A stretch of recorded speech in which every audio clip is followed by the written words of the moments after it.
ஓம் ஞானமூர்த்தீஸ்வர சமேத முத்தாரம்மனே போற்றி. அனைவருக்கும் வணக்கம். அனுபவம் மற்றும் அருள்வாக்கு ஜோதிடர் செந்தில்குமார் முத்தாரம்மன் பேசுறேன். இந்த பதிவுல குரு பேச்சுக்கான பரிகாரங்கள். ரிஷப ராசியில தற்சமயம் இருக்கக்கூடிய குரு பகவான் இன்னும் சில வாரங்கள்ல மிதுனம் ராசியில அமரப் போகிறார். இந்த மிதுனம் ராசியில அமரக்கூடிய இந்த குரு பகவான் உங்கள் ராசி லக்கணப்படி நற்பலனையும் கொடுப்பார், கேள்பலனையும் கொடுப்பார். எல்லாருக்கும் முழுமையான பலனை, யோக பலனை கண்டிப்பாக கொடுக்க மாட்டார். ஏன் அப்படின்னு கேட்டீங்கன்னா, மிதுன ராசி உங்கள் ராசி இலக்கணப்படி என்ன ஸ்தானமா வருதோ அந்த ஸ்தானம் சம்பந்தப்பட்ட அமைப்புல நெருக்கடிகளும் நற்பலன்களும் கண்டிப்பாக இருக்கும். ஆனால் அடியேன் உணர்ந்த விஷயத்துல, என் அன்னை முத்தாரம்மன் எனக்குள் இருந்து உணர்த்திய விஷயத்துல ஒரு சில பரிகாரங்களை தெளிவா கொடுக்குறேன். நண்பர்கள் வீடியோவை முழுமையா பாருங்க, ஸ்கிப் பண்ணாம பாருங்க, தொடர்ச்சியா பாருங்க. தற்சமயம் பாத்தீங்கன்னா ரிஷப ராசியில இருக்கிற குரு பகவான் உங்கள் குடும்பத்துல ரிஷப ராசி அல்லது ரிஷப லக்கணத்துல ஒரு நண்பர் இருக்கிறார் அப்படின்னாச்சுன்னா நீங்க நல்லா செக் பண்ணி பாருங்க. இந்த காலகட்டத்துல உங்கள் குடும்பத்துல சொந்தம் பந்தம், அண்ணன் தம்பி, மாமன் மச்சான் போன்ற உறவுக்குள்ள எங்கேயோ ஒரு பக்கம் ஒரு குடும்பத்துக்குள்ள ஒரு கர்ம காரியம் அப்படிங்கிறது கண்டிப்பாக அரங்கேறி இருக்கும். நீங்களும் போய் கண்டிப்பாக கலந்துருப்பீங்க. இது இந்த குரு பயிற்சி நடந்ததுக்கு அப்புறம் இன்றைய நிமிஷம் வரை நீங்க செக் பண்ணி பாருங்க. கரெக்டா துல்லியமா தெளிவாக இருக்கும். இந்த ஒரு விஷயத்தை நீங்க தெரிஞ்சுக்கிட்டீங்க அப்படின்னாலே அடுத்தடுத்து நான் சொல்ல போற அந்த விஷயம் சரியா இருக்குமா, பரிகாரம் கரெக்டா இருக்குமா அப்படிங்கிறத நீங்க சரியாக உணர்ந்து கொள்ளலாம். சரி, மிதுனம் ராசியில குரு பகவான் அமர்றார். இதனால நம்மளுக்கு என்ன பலன்? முதல்ல குரு பகவான் அப்படிங்கன்னு பார்த்தீங்க அப்படின்னாலே கால தேவ கணக்குப்படி தனுசு ராசி என்று சொல்லக்கூடிய இறைவன் சன்னிதானம் என்று சொல்லக்கூடிய கோவில் ஸ்தானத்துக்கு அதிபதி அதே குரு பகவான். இறந்தவங்க, மோட்சமானவங்க என்று சொல்லக்கூடிய ஸ்தானத்துக்கும் அதிபதி என்று சொல்லக்கூடிய மீன ராசிக்கும் அதிபதி குரு பகவான். வருஷா வருஷம் பயிற்சி ஆகிறது நம்மளுக்குன்னு நம்ம நினைச்சுக்கிட்டு இருப்போம். கண்டிப்பாக இல்லை. இந்த பிரபஞ்சத்தில் இருக்கக்கூடிய இந்த 5 பஞ்ச பூதங்களும் என்ன இந்தந்த காலகட்டங்களை செய்யணும் அப்படிங்கிற உணர்த்துறதுக்காக தான் இந்த குரு பகவான் பயிற்சி ஆகி வந்துட்டு இருக்கிறார் அப்படிங்கிறது அடியேனின் கருத்து. என் அன்னை முத்தாரம்மன் எனக்குள் இருந்து உணர்த்திய விஷயங்கள். அப்போ இந்த பிரபஞ்சத்துல என்னென்ன ராசிகள் இயங்கும், இந்த குரு பார்வையால் என்னென்ன ராசி இயங்கும், அந்த ராசியில இருக்கிற கிரகங்கள் உங்கள் ராசி லக்கணப்படி யோகமான கிரகங்கள் இருந்தால் உங்களுக்கு இந்த பிரபஞ்சம் இந்த ஒரு வருஷ காலகட்டம் இந்த குரு பார்வையால் நல்ல பலனை கண்டிப்பாக கொடுக்கும். அதே சமயத்துல அந்த குரு பகவான் பார்க்கிற இடங்கள்ல பாதகாதிபதி மாரகாதிபதி சம்பந்தப்பட்ட கிரகங்கள் இருந்தால் குரு பார்வையால் பாதகஸ்தானம் வலுவாகி, குரு பார்வையால் மாரகஸ்தானம் வலுவாகி குடும்பத்துக்குள்ள பார்த்தீங்கன்னா தேவையில்லாத ஒரு உயிர் இழப்பு சம்பந்தப்பட்ட விஷயங்கள் கண்டிப்பாக இருக்கும். ஏன் இதை தெளிவாக என்ன சொல்ல முடியும் அப்படின்னு கேட்டீங்கன்னா, கண்டிப்பாக முடியும். குரு என்று சொல்லக்கூடிய அந்த கிரகத்துக்கு இந்த இறைவன் 9ஆம் இடம் சொல்லக்கூடிய தெய்வம் சம்பந்தப்பட்ட ஸ்தானத்துக்கு அதிபதியா வருவதால் இந்த பிரபஞ்சத்தில் நம்ம வணங்கக்கூடிய அனைத்து வித தெய்வங்களுக்கும் அவரே அதிபதி. நம்ம வணங்கக்கூடிய முத்தாரம்மன், காளியம்மன், மாரியம்மன், முருகன், சிவன் என்று சொல்லக்கூடிய இந்த அனைத்து தெய்வங்களும் குரு பகவானே. இந்த குரு பகவான் ஒரே ஸ்தானத்துக்கு அதிபதியாகி நீங்கள் வணங்கக்கூடிய கடவுளுக்கும் அதிபதியாகி உங்களுடைய இருந்து வாழ்ந்து மறைந்த முன்னோர்கள் ஸ்தானம் என்று சொல்லக்கூடிய ஸ்தானத்துக்கும் அவரே அதிபதியாகித்தான் குரு பகவான் வருஷா வருஷம் ஒவ்வொரு ராசியிலும் ஒவ்வொரு வருஷம் இருந்து ஒவ்வொரு ராசியிலும் இருந்து 12 ராசியும் அவர் பார்வை செய்து கொண்டு வந்துட்டு இருக்கிறார். அந்த காலகட்டங்களில் அவர் பார்க்கிற ராசி அப்படிங்கிறது நீர் ராசி, நெருப்பு ராசி, காட்டு ராசின்னு வரும்ல, அந்தந்த தத்துவத்தை அவர் இயக்கி கொண்டே இருப்பார். ஆனால் குரு பகவான் ஜென்ம ராசியில இருக்கும் பொழுது நம்ம என்ன சொல்றோம், ஜென்ம குரு ராசியில அமரும் பொழுது அங்கே வனவாசம் அப்படிங்கிற ஒரு பாயிண்ட் எடுக்கிறோம்ல. அப்போ யாரு ராசியில குரு பகவான் போய் அமர்றாரோ அந்த ஜாதகர் வனவாசம் போகணும் அப்படிங்கிறது விதி அப்படிங்கிறது உண்மை என்றால் குரு பகவான் இருக்கும் இடம் கண்டிப்பாக சேதாரம். அதனாலதான் அந்த பழமொழி அதில் வருது. சரி, ஜென்ம ராசியில குரு பகவான் அமர்ற காலகட்டத்தில் தான் ராமபிரான் என்று சொல்லக்கூடிய சரி ராமச்சந்திர மூர்த்தி அவர் வனவாசம் போனார் அப்படின்னு சொல்றாங்க பார்த்தீங்களா. அந்த காலகட்டங்களில் தான் அவருடைய தந்தையின் மரணமும் இருந்தது. இதை வச்சு அடியேன் உணர்ந்த விஷயம் என்ன அப்படின்னு கேட்டீங்கன்னா, குரு பகவான் ஒவ்வொரு ராசியிலும் அவர் அமர்ந்து வரும்பொழுது அந்த ராசியிலே அமரும் பொழுது அந்த ராசியில் லக்கணத்தில் எந்தெந்த குடும்பத்தில் அந்தந்த அமைப்பு இருக்குதோ அந்தந்த குடும்பங்களில் இருக்கிற வீடுகளில் அண்ணன் தம்பி சொந்தம் பந்தம் மாமன் மச்சான் உற்றார் உறவினர்கள் அப்படி ஏதோ ஒரு உறவு நீங்க போய் கர்மம் சம்பந்தப்பட்ட விஷயத்தை கலக்கிறதுக்கு உண்டான சூழலை உருவாக்குவார். இந்த பிரபஞ்சம் இதைத்தான் உங்களுக்கு உணர்த்தும். குரு பார்வை எங்கெங்கே விழுதோ அந்தந்த இடங்கள் வலிமை பெறும். அப்போ குரு பகவான் மிதுன ராசியில இருந்து தன் 5ஆம் பார்வையால் துலாம் ராசியை பார்க்கிறார்.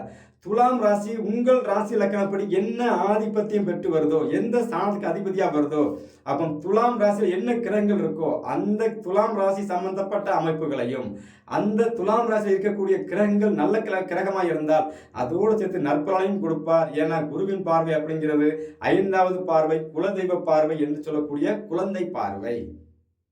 அதே குரு பகவான் தன் 7ஆம் பார்வையால் அவர் தனுசு ராசியை பார்வை செய்கிறார், தன் ராசியை பார்வை செய்கிறார். அப்போ இங்கே பார்த்தீங்கன்னா இந்த பிரபஞ்சத்துக்கு உண்டான இறைவன் எல்லாருக்கும் அருள் பாலிக்க ரெடியா இருக்கிறார். ஆனால் குருவின் நேர் 7ஆம் பார்வை அப்படிங்கிறது கண்டிப்பாக ஏதோ ஒரு ரூபத்தில் பிரச்சனையும் நெருக்கடியும் கண்டிப்பாக கொடுக்கும். இதை எப்படி தெளிவாக கொடுக்க முடியும் சொல்ல முடியும் அப்படின்னு கேட்டீங்கன்னா, இன்றைய காலகட்டம் பேசிட்டு இருக்கிற என்னுடைய அமைப்புப்படி, என் ஜாதகப்படி 7ஆம் இடத்துல ரிஷப ராசியில குரு பகவான் கரெக்டா 7ஆம் பார்வையால் என் ராசியை பார்த்துட்டு இருக்கிறார். இந்த காலகட்டங்களில் நான் ஆயுள் கண்டம் வர போயிட்டு தான் ரிட்டர்ன் வந்தேன். ஏன்னா குரு எனக்கு 2க்கு 5 கூடிய கிரகம் முழுமையான யோகாதிபதியா இருக்கிறதுனால ஆயுள் கண்டம் வர கொண்டு போய் என்னை வீட்டுக்கு திருப்பி கூட்டு வந்து விட்டார். இதை நான் உணர்ந்த விஷயத்தை தெளிவாக சொல்றேன். அடுத்து குரு பகவான் தன் 9ஆம் பார்வையால் இஷ்ட தெய்வ பார்வை, கோட்சாரத்தில் குரு பகவான் பார்க்குற பார்வை பார்த்தீங்கன்னா 5ஆம் பார்வை குலதெய்வ பார்வை, குழந்தை பார்வைன்னு எடுத்துக்கலாம். 7ஆம் பார்வை பிரச்சனைக்குரிய பார்வைன்னு எடுத்துக்கலாம். 9ஆம் பார்வை அப்படிங்கிறது இத்தனை நாள் நீங்கள் வழிபாடு செஞ்சுருப்பீங்கல்ல ஒவ்வொரு தெய்வங்களையும், இந்த தெய்வத்தோட சொல்லக்கூடிய பாக்கிய பார்வை 9ஆம் பார்வை, பாக்கிய ஸ்தான பார்வை. பாக்கியம் அப்படிங்கிறது 9ஆம் இடம் என்று கூட இறைவன் சன்னிதான பார்வைன்னு எடுத்து பாருங்க, கரெக்டாக இருக்கும். அந்த ராசிப்படி கும்பராசியை பார்வை செய்கிறார். அப்போ நீங்கள் என்னென்ன பரிகாரங்கள் செய்யலாம்? அப்போ இந்த 3 ராசியும் குரு பகவான் பார்வையில இயங்கிக்கிட்டே இருக்கு. துலாம், தனுசு, கும்பம், இந்த 3 ராசியிலையும் யார் யாருக்கு யோக கிரகங்கள் இருக்கோ அவங்களுக்கு கண்டிப்பாக யோக பலன்கள் உண்டு. அதே சமயத்தில் அங்கே பாதகாதிபதி மாரகாதிபதி சம்பந்தப்பட்ட கிரகங்கள் இருந்தால் அந்த கிரகங்கள் பார்த்தீங்கன்னா கண்டிப்பாக பாதகத்தை தூண்டும். அதே சமயத்தில் யோகமான கிரகங்கள் இருந்தால் மிகப்பெரிய யோகம் கிடைக்கும். இதுதான் உண்மை, இதுதான் சத்தியம். சரி, குரு பகவான் ஒரு ராசியில போய் அமரும் பொழுது ஏன் அந்த இடத்த சேதாரம் பண்றார்? அடியேன் உணர்ந்த விஷயம், எங்க ஊர் என்று சொல்லக்கூடிய தூத்துக்குடி, சாத்தான்குளம், தென் மாவட்டங்களில் பார்த்தீங்க அப்படின்னாச்சுன்னா காவல் தெய்வங்கள் கோவிலில் சாமி சிலையை எடுத்து வச்சு பிரதிஷ்டை பண்ணி அங்கே பீடம் அமைக்கும் போது பார்த்தீங்கன்னா அங்கே உயிர் பலி என்று சொல்லக்கூடிய பறவைகள் என்று சொல்லக்கூடிய கோழி இது போன்ற விலங்குகளை உயிர் பலி கொடுத்து அதுக்கப்புறம் தான் அந்த பீடத்தில் தெய்வத்தை உட்கார வைப்பாங்க. இதை நான் பார்த்த வகையில் எனக்கு என் அறிவுக்கு எட்டிய என் அன்னை உணர்த்திய விஷயம் என்னன்னு கேட்டிங்கன்னா, நான் எங்கே உட்கார்ந்தாலும் அங்கே எனக்கு ஒரு உயிர் பலி சம்பந்தப்பட்ட விஷயத்தை நான் எடுத்துட்டு தாண்டா அடுத்த விஷயத்தை கொடுப்பேன் அப்படிங்கிறத நான் உணர்ந்துக்கிறேன். இதை வச்சு இந்த குரு பகவானை நான் யோசித்த வகையில் இதுதான் உண்மை, இதுதான் சத்தியம். இதுக்கு இந்த ரிஷப ராசியில் இப்போ குரு பகவான் இருக்கும் அன்பர்களுக்கு, ரிஷப ராசி உங்க குடும்பத்தில் இருக்கிறாங்கன்னா நீங்களே அந்த ஆழமா யோசிச்சு பாருங்க. நான் சொல்ற விஷயம் தெளிவாக உங்களுக்கு புரிஞ்சிடும். அதே சமயத்தில் குரு பகவானே காலதேவனுக்கு 9, 12 கூடிய கிரகம் தான். 9ஆம் இடங்கிறது இஷ்ட தெய்வம், சரிங்களா? 12ஆம் இடம் மோட்சமான தெய்வங்கள். மோட்சமானதான் என்ன? நம்மோட வாழ்ந்து மறைந்த தெய்வங்கள், குழந்தையா இருந்து முன்னோர்களாகி இந்த மாதிரி வழிபாடு முறை அதில் தான் வரும், சரிங்களா? இந்த 2க்கும் அதிபதினு சொல்லக்கூடிய இந்த பிரபஞ்சத்துக்கும் இந்த 2க்கும் அதிபதியான இந்த குரு பகவான் தான் அவர் ராசிப்படி கோச்சாரத்தில் ஒவ்வொரு வீட்டு கதையாக தட்டிட்டு வந்துட்டே இருக்கிறார். இப்போ மிதுன ராசியில் அமர்றார். இந்த காலகட்டங்களில் அவர் பார்க்குற வீடு துலாம் ராசியை பார்வை செய்வதால் துலாம் ராசியை பார்வை செய்வதால் நீங்கள் உங்கள் இஷ்ட தெய்வம், குலதெய்வம், எந்த தெய்வத்தை வழிபாடு செஞ்சாலும் சரி அந்த கோவிலுக்கு போகும்போது தாமரை பூ கொண்டு போய் அந்த இறைவனுக்கு நீங்கள் வச்சு வழிபாடு செய்வதும், தாமரை பூல மாலை கட்டி போட்டு வழிபாடு செய்வதும் நல்ல முன்னேற்றத்தை கொடுக்கும். இதுதான் பரிகாரம் இந்த ஒரு வருஷ காலகட்டத்துக்கு. அடுத்து பார்த்தீங்கன்னா அந்த துலாம் ராசி காத்து ராசி. அதே சமயத்தில் பார்த்தீங்கன்னா அது மெட்டல் சம்பந்தப்பட்ட ராசி, வாசமான திரவியங்கள் சம்பந்தப்பட்ட ராசி. சுக்கிரன் வீடு இல்லை. அப்போ நீங்கள் சந்தனம், குங்குமம் என்று சொல்லக்கூடிய பொருட்களை நீங்கள் இறைவனை அபிஷேகத்துக்கு நீங்கள் மெட்டலாகவே வாங்கி கொடுக்கணும். மெட்டல் என்ன, கட்டி கட்டியாக வாங்கி கொடுத்துருங்க போதும், அதான் மெட்டல், சரிங்களா?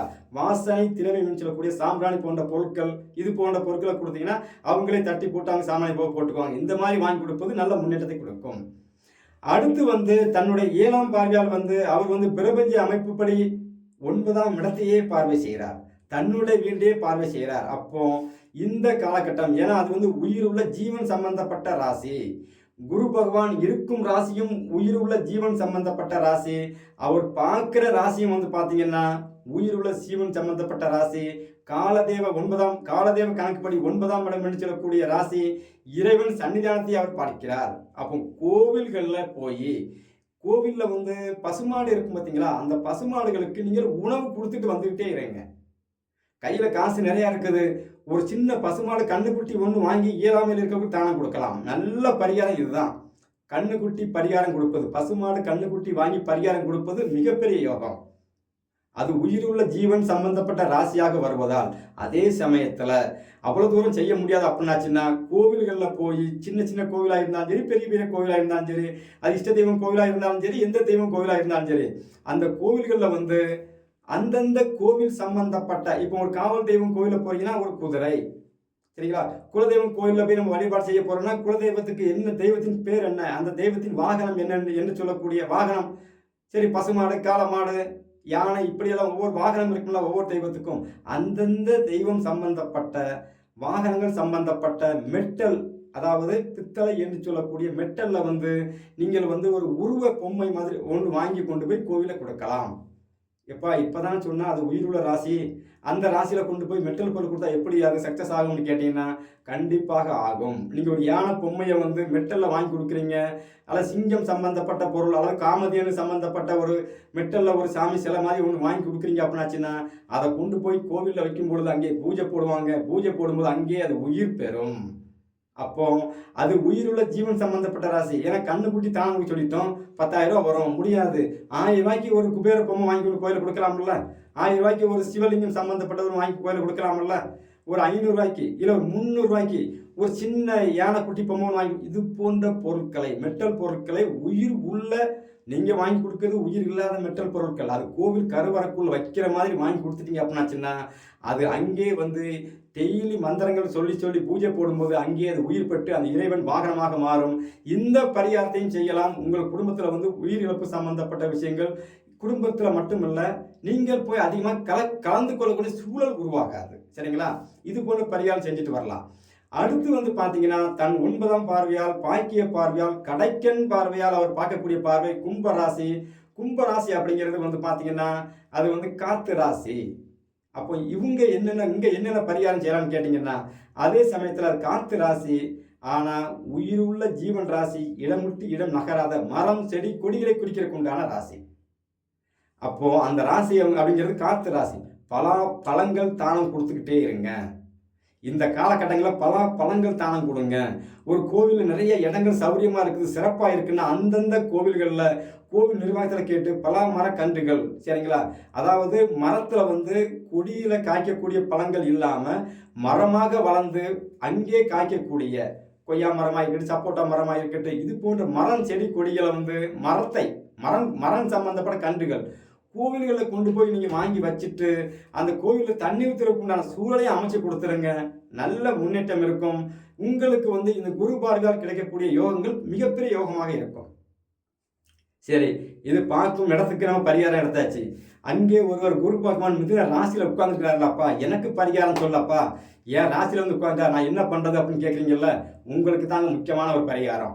மிதுன ராசியில் குரு பகவான் வந்து அமர்வதால், அப்போ மிதுன ராசி உங்கள் வீடுகளில் இருக்கும் பட்சத்தில், மிதுன லக்கணம் உங்கள் வீடுகளில் இருக்கும் பட்சத்தில் கண்டிப்பாக உங்களுக்கு ஒரு சில தொல்லைகள் அப்படிங்கிறது கண்டிப்பாக இருக்கும்.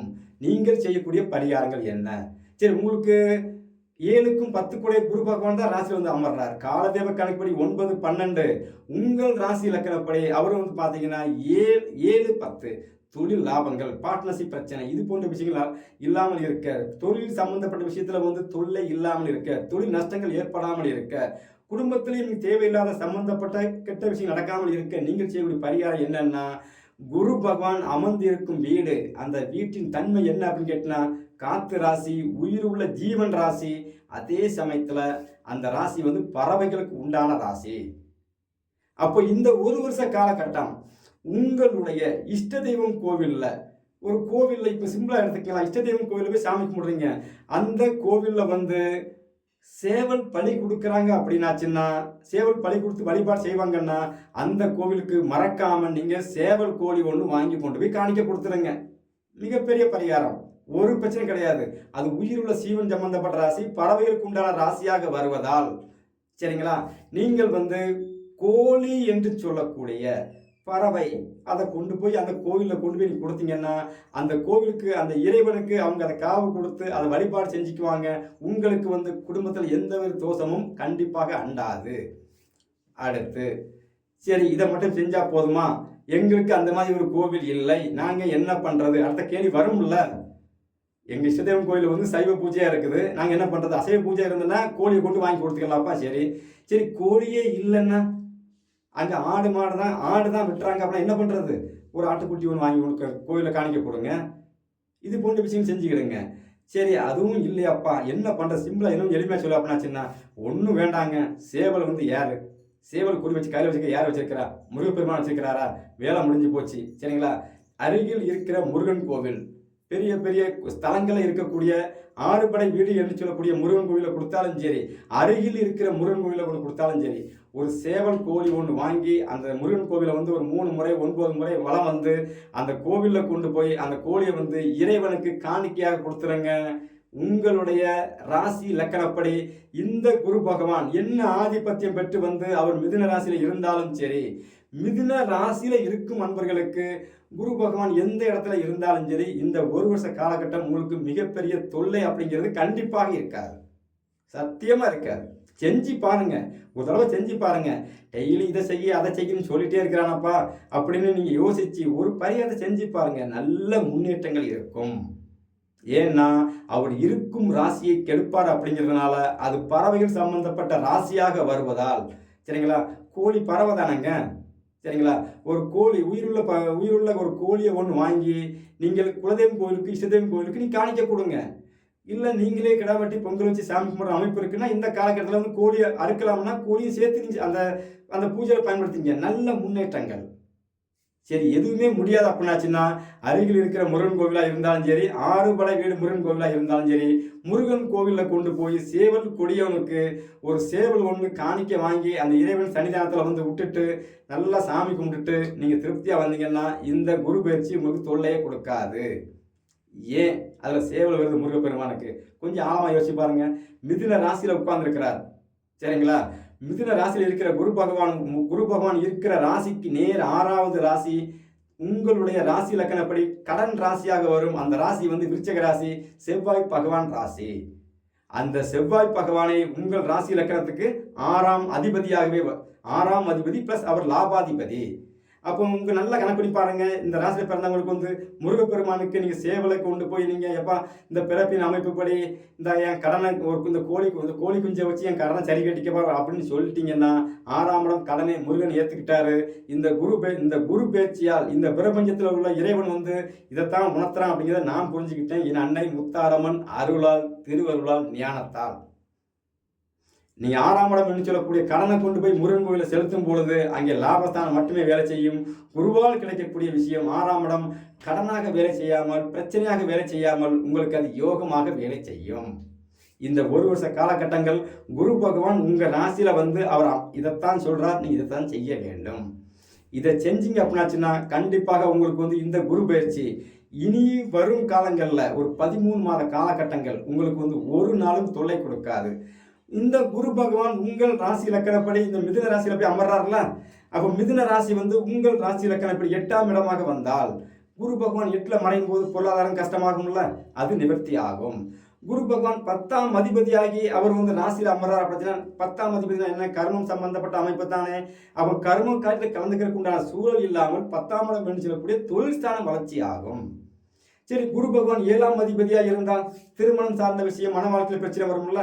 அப்போ 7ஆம் இடம் என்று சொல்லக்கூடிய ஸ்தானத்தில் வந்து உங்களுக்கு தொல்லையை கொடுக்காமல் நீங்கள் இந்த பரிகாரங்களை செய்யும் போது அங்கே உங்களுக்கு வந்து நண்பர்களால் யோகம், மனைவியால் யோகம், கணவன் மனைவி உட்பட இப்படி எல்லா விஷயத்திலையும் யோகமாக மாறக்கூடிய சூழலை உருவாக்குவார் இந்த குரு பகவான். இதுதான் சத்தியம், அடியேன் உணர்ந்த விஷயம்.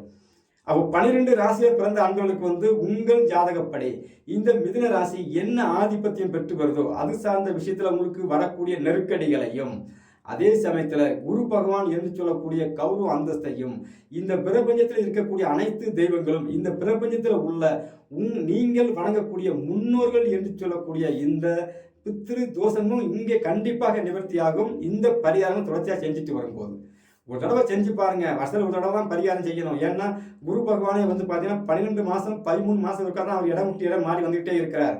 அவர் மாறுறது என்னமோ மிதுனம், கடகம், கன்னி இப்படி தான் மாறி வர்றாரு. ஆனால் அடியேன்னு உணர்ந்த விஷயம் வந்து உங்கள் ராசியில் வந்து அவர் அமர்றது வந்து இந்த பிரபஞ்ச கணக்குப்படி, எப்பா வருஷத்தில் ஒரு தடவை வருவேன், இதை கரெக்டாக செஞ்சிரு, இந்த பிரபஞ்சத்துக்கு கொடுக்க வேண்டிய கடனை கரெக்டாக கட்டிக்கிட்டே இரு. ஏன்னா குருனா பேங்கில் உள்ள மேனேஜராக கணக்கு எடுத்து பாருங்க. நீங்கள் கரெக்டாக இஎம்ஐ கட்டிகிட்டே இருந்தீங்க அப்படின்னாச்சுன்னா, லோன் வாங்கியாச்சு பேங்க்கில் கரெக்டாக இஎம்ஐ கட்டிகிட்டே இருந்தீங்க அப்படின்னாச்சுன்னா, பேங்க் மேனேஜர் வீடு தேடி வந்தாலும் உங்களுக்கு ஒன்றும் பேச மாட்டார். அதே நீங்கள் இஎம்ஐ சரியாக கட்டாமல் இருக்கும் பட்சத்தில் அவர் வீட்டுக்கு வந்தார்னா கண்டபடி பேசுகிறார்ல, அது மாதிரி குரு பகவான் பேங்கு, அவர் தான் மேனேஜர், அவர் தான் ஓனர், அவர் தான் பேங்கு. அவர் வருஷம் ஏன் அப்படி மாறி வர்றார் அப்படின்னாச்சுன்னா, தம்பி கடனை கரெக்டாக கட்டிட்டியா, இந்த பிரபஞ்சத்துக்கு கொடுக்க வேண்டிய கடனை கரெக்டாக கட்டிட்டியா, கட்டிட்டேங்க, ரைட், ஓகே. நீ இல்லை கட்டலை, சீக்கிரம் கட்டு, ஒரு வருஷம் தான் இதில் உட்காந்துருப்பேன், ஒரு வருஷத்துக்குள்ள நீ கட்டி முடிக்கல அப்படின்னாச்சுன்னா போகிற பக்கம் ஒரு காட்டி விட்டு போயிடும் அப்படிங்கிறது தான் உண்மை. அதுதான் சத்தியம், அடியே உணர்ந்த விஷயம். சரிங்களா? இந்த ரிஷப ராசியை கொஞ்சம் ஆழமாக யோசிச்சு பாருங்க, உங்களுக்கு புரிஞ்சிடும். உங்கள் குடும்பத்தில் ரிஷப ராசி ஒரு ஆள் இருக்கிறாங்க, அது ரிஷப லக்கணம் இருக்குது. கண்டிப்பாக அந்த குரு பயிற்சி ஆகி இப்போ வந்து 10-11 மாதம் ஆச்சு. இந்த காலகட்டங்கள் வரை கணக்கு பண்ணி பாருங்க, ஏதோ ஒரு கர்ம காரியத்தில் அந்த குடும்பத்தில் உள்ளவங்க கலந்துக்காம இந்த குரு பகவான் நகர மாட்டார். நகரவே இல்லையப்பா அப்படின்னா இன்னும் 2 மாத காலகட்டங்கள் இருக்குது. அதுக்குள்ள என்ன பரிகாரம்னு பார்த்து கொஞ்சம் செஞ்சு உங்களுடைய குடும்பத்தில் இருக்க இழப்புகளை நீங்கள் தவிர்த்துக்கிறீங்க. நீங்கள் நெகட்டிவாக பேசுகிறேன் அப்படின்னு மட்டும் நீங்கள் யாருமே நினைக்காதுங்க. சொல்லும் போது ஃபுல்லாக நெகட்டிவாக அதிகமாக சொல்கிறீங்க அப்படின்னு சொல்லி சில பேர் வந்து என் ஃபோன் போட்டு கேட்குறீங்க. அவங்களுக்கு நான் சொல்கிறக்கூடிய பதில் என்ன அப்படின்னா, ஒரு கிரகங்கள் வந்து மாறி ஒரு இடத்துல ஒரு ஸ்தானம் விட்டு ஒரு ஸ்தானம் மாறி வரும்போது அது என்ன பலனை கொடுக்கும், எப்படி கொடுக்கும் அப்படிங்கிறத என் அன்னை முத்தாரம்மன் எனக்கு தெளிவாக நூல் பிடிச்ச மாதிரி சொல்லி கொடுக்குறாங்க. அப்படிங்கிறதுனால இதை வந்து எனக்கு மாற்றி இந்த ராசிக்கு ஆகா ஓஹோ கொட்டும், அப்படி கொட்டும் இப்படி கொட்டும் என்னால் சொல்ல என் மைண்டு வரவே மாட்டேங்குது. நான் அப்படி சொல்லவும் மாட்டேன். ஏன்னா நான் புக்ஸை பார்த்தோம் எதையோ ஒன்று பார்த்து படிச்சிருந்தேன்னா அதை பார்த்து வாசித்து விட்டு போயிட்டே இருப்பேன். சரிங்களா? இது எனக்கு கொடுத்த விஷயம் வந்து என் அன்னை முத்தாரம்மன் கொடுத்த ஞானம். இந்த ஞானத்தை வந்து நான் தவறாக பயன்படுத்த மாட்டேன், தவறாக சொல்ல மாட்டேன். அதே சமயத்தில் இல்லாத ஒன்று இருக்குது அப்படின்னு சொல்லி நான் சொல்லவே மாட்டேன், ஒரு காலம் சொல்லவே மாட்டேன். இந்த அமைப்புக்கு இது இப்படி இருக்கும், நான் சரியாக உங்களை வழிநடத்தி கொண்டு போனால் தான் நீங்கள் வந்து அந்த பரிகாரத்தை செஞ்சு ஜெயிக்க முடியுமே தவிர ஆகா ஓஹோ அப்படின்னு சொல்லி நான் வீடியோவில் போட்டு நீங்கள் அதை பார்த்து திடீர்னு பார்த்தீங்கன்னா பெரும் நஷ்டம் அடைஞ்சிங்கன்னா அது மிகப்பெரிய பாவம். அந்த பாவத்தை ஒரு நாளும் செய்ய மாட்டேன். சரிங்களா? குரு பகவான் இடம் விட்டு இடம் மாறுறார், அதுக்கு இதுதான் பலன். அடியேன் உணர்ந்த பரிகாரம், நான் அனுபவப்பட்ட பரிகாரங்கள், நான் செய்த பரிகாரங்கள், நான் அனுபவப்பட்டதை வச்சு தான் நமக்கு தெளிவாக கொடுக்க முடியும். இந்த குரு பகவான் அப்படிங்கிற ஒரு விஷயத்த சொல்லி இந்த வீடியோ முடிக்கிறேன். குரு பகவான் அப்படின்னாலே பிரபஞ்சத்துக்கு உண்டான இறைவன். உங்களுடைய ராசி லக்கணப்படி அந்த குரு பகவான் வந்து நல்லவரா எல்லாருக்கும் வரமாட்டார். விருச்சிக ராசி விருச்சிக லக்கணத்தில் பிறந்த அன்பர்களுக்கு மட்டும்தான் 2க்கும் 5 கூட குரு பகவான். மீதி எல்லா ராசிலையும் கணக்கு பண்ணி பாருங்க. 8ஆம் அதிபதியாக வருவார், 6ஆம் அதிபதியாக வருவார், பாதகாதிபதியாக வருவார், மாரகாதிபதியாக வருவார், கேந்திராதிபதியாக வருவார். ஆனால் விருச்சிகத்தில் பிறந்த அன்பர்களுக்கு மட்டும்தான் 2க்கு 5 கூட குருவாக வருவார். ஆனாலும் அப்படி வந்துட்டாலும் அவர் ஒழுக்கமாக போய் உட்காராருன்னு பாருங்க, 8ஆம் இடத்துலையோ 6ஆம் இடத்துலையோ போய் உட்காந்துருவாரு. சரிங்களா? அப்போ அங்கேயும் பிரச்சனை தான். ஏன்னா இந்த பிரபஞ்சம் இதைத்தான் எனக்கு உணர்த்தினது. அப்போ எங்கள் கடவுள் உங்கள் ராசி லக்கணப்படி 9ஆம் அதிபதி என்று சொல்லக்கூடிய ஸ்தானம் என்ன ஸ்தானம் பாருங்க, அதுதான் உங்களுடைய கடவுள், அதுதான் உங்களுடைய குரு, அதுதான் உங்களுடைய பொருளாதாரம், அதுதான் உங்களுடைய வளர்ச்சி. அப்போ இந்த குரு பகவான் பிரபஞ்சத்துக்கு உண்டான அமைப்பு, உங்களுக்கு உண்டான அமைப்பு இல்லை. 12 ராசிக்கும் அவரே இறைவன். ஆனால் உங்கள் ராசி லக்கணப்படி 9ஆம் இடம் என்று சொல்லக்கூடிய ஸ்தானம் வருது பார்த்தீங்களா, அந்த ஸ்தானம் வந்து பாதகாதிபதியாக இருந்தால் கூட உங்களுக்கு வந்து கொஞ்சம் கெடுத்தாலும் நிறைய நற்பலன்களை அது கொடுக்கும். ஏன்னா பாதகாதிபதியாக உங்களுக்கு பாக்கியாதிபதியாக வரக்கூடிய அமைப்பு வந்து ஸ்திர ராசியில் பிறந்தவங்களுக்கு மட்டும்தான் இருக்கும். ரிஷபம், சிம்மம், விருச்சகம், கும்பம் ராசியில் பிறந்தவங்களுக்கு மட்டும்தான் பாக்கியாதிபதியை பாதகாதிபதியாக வருவார். சரிங்களா? மற்றவங்களுக்கு எல்லாமே 9ஆம் அதிபதி யோகமாக தான் இருக்கும். 6ஆம் இடம் சம்மந்தப்பட்டுச்சுன்னா இஷ்டத்துக்கு கடன் இருக்குன்னு அர்த்தம். இப்படி எடுத்துக்குங்க. ஆனால் இந்த குரு பகவானை கொண்டு வந்து நீங்கள் கோச்சாரத்தில் வந்து குரு வந்து என்ன பார்க்குறாரு, குரு வந்து எங்கள் அப்பா பார்க்குறாரு, குரு எங்கள் தாத்தா பார்க்குறாரு, நீங்கள் பார்த்தீங்க அப்படின்னாச்சுன்னா தாத்தா கடன் இருக்கு வந்து கட்டிட்டு போடா, அப்பா கடன் இருக்கு வந்து கட்டிட்டு போடாங்கிறது சொல்றாருன்னு அர்த்தம். இப்படி புரிஞ்சு பாருங்க, உங்களுக்கு புரிஞ்சிடும். இந்த குரு பயிற்சியை வச்சு நீங்க புரிஞ்சுக்கலாம். அடியேன் உணர்ந்த விஷயம்தான். ஆனால் இந்த குரு பார்க்கிற இடங்கள்ல இருக்கிற கிரகங்கள் வந்து நல்ல கிரகங்களா என்ன கண்டிப்பா நல்ல பலனை கொடுக்கும். அது அவரோட ஜாதகத்தில் இருக்கிற ஜனன ஜாதகத்தில் இருக்கிற உங்களுடைய கர்மாவின் அடிப்படையில் அந்த கிரகங்கள் போய் உட்கார்ந்துருக்கும். அதன்படிதான் நற்பலன்கள் இருக்கும். மாரகாதிபதி உட்கார்ந்துருக்கிறார் அப்படின்னா குரு பார்வையில் மாரகம் சம்பந்தப்பட்ட விஷயம் வளர ஆரம்பிக்கும். மாரகங்கள் உடனே நடக்கும். உடனே நாம என்ன நினைப்போம், குரு பார்வையால் தோஷ நிவர்த்தி. கண்டிப்பா தோஷ நிவர்த்தி. ஒரு ஒரு விஷயத்தை கெடுத்து தான் ஒரு விஷயம் நடக்கும். ஏன்னா குரு பகவான் கடவுளும் அவர்தான், இறந்தவங்களுக்குள்ள அமைப்புக்கும் கிரகம் அவர்தான். ரெண்டையும் அவர் செஞ்சு ஆகணுங்கிறது தான் இந்த பிரபஞ்ச விதி. பிரபஞ்ச விதியை நம்ம படைச்ச இறைவனே மீற மாட்டான் அப்படிங்கும் போது கிரகங்கள் மட்டும் மாறுமா என்ன? மாறவே மாறாது. சரிங்களா? எல்லோருக்கும் இந்த பரிகாரத்தை செஞ்சு பாருங்க. இந்த வருஷம் நல்லா இருக்கும். எல்லோருக்கும் என் தாய் முத்தாரம்மன் அருள் பரிபூர்ணமா கிடைக்கட்டும். நன்றி, வணக்கம்.